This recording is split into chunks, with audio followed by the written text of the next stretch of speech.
The Muscle Car and Corvette Nationals is loaded with cars that you don't get a chance to see every day. I'm here with Steve Tenpenny in his 69 Cyclone CJ. This is a spoiler car too, right? That's correct. It's fairly rare, arguably one of the rarest Mercurys on the face of the planet. It's a drag pack car, which makes it a 428 Super Cobra jet. Mm-hmm. So the Super Cobra jet drag pack was the big motor. Is this a 4-speed in this car? No, sir. That's why it's even more rare. They only made 358 of the drag pack cars, and the vast majority of them we feel were 4 speeds because that's what people wanted back then. This car happens to be an automatic and has 430 gears out of the factory. Holy smokes. So I really like these cars. I love the shape of them. I love the fact that most people think it's a Torino, and it's not. Well, they've got a tremendous amount of history because guys like Bobby Allison and Kel Yarbrough made these cars famous, and Bobby Allison raced one from '69 up through the '71 season and was still winning races in his number 12 car. And Dan Gurney? Dan Gurney probably was in a Mercury some. Donnie Allison. David Pearson raced a race or two in a Mercury. They were just, Ford hit the aerodynamic design right with the Cyclones and the Torinos with the fastback. They were very fast on the big tracks. So tell me about the other elements of the Cyclone package as opposed to, this would have been what, a Mercury Montego if it was just a stock base. Right, Ford did a little weird things with the names, but it's actually a Montego, but the Cyclone was the later version of the Comet.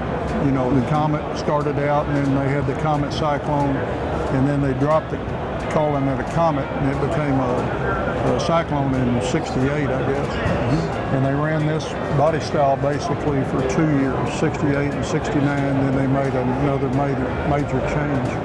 So how long have you owned this car? About 2.5 years. And does it still have the 430 gear pack in it? Yes, sir, it does. It's an all numbers matching car. Engine, transmission, rear end, it's all original with the car. It was sold out of the Denver sales office to Hobbs, New Mexico. And when I got the car, it was, albeit it needed restoration, the undercarriage was completely dry, no rust whatsoever. We found no reason to believe it was ever raced or abused at all. Really? Yes. So what's it like driving a big block 430 gear car on the street? Well, it's very powerful. It wants to go when you step on the accelerator, but you don't drive it at highway speeds long because it's really turning high RPMs. And if I eventually get to the point where I drive it a lot, like on the highway, I'll get another ring and pinion in about a 325 to drive it on the highway. Sure, right. Or add an overdrive, maybe. That's right. I guess one of the last things is these are pretty different from the Torinos. The Mercury was always a nicer car. Tell me about the interior and how the car feels. It feels really good. They're real solid. There's 3 particular things I always personally like on the Mercuries over the Torinos, and the front nose, if you can see, comes straight down like the Talladegas. And the Mercuries have a little bit of a fender flare on all 4 wheel well openings. And last but not least, most important to me, is the fuel fillers up on the side wall of the back fender rather than under the license plate. And those were the 3 things that I always liked better about the Mercury over the Torino, but I love them too. Yeah, they're cool. Well, we appreciate you bringing it out. What do you think of the show? I think it's my first time up from Fort Worth, and it's probably the most awesome show that I've ever attended or certainly had a car in. All of these vehicles are just breathtaking. You know, it's just incredible. I think Bob and his crew have done a super job, and I'll be back.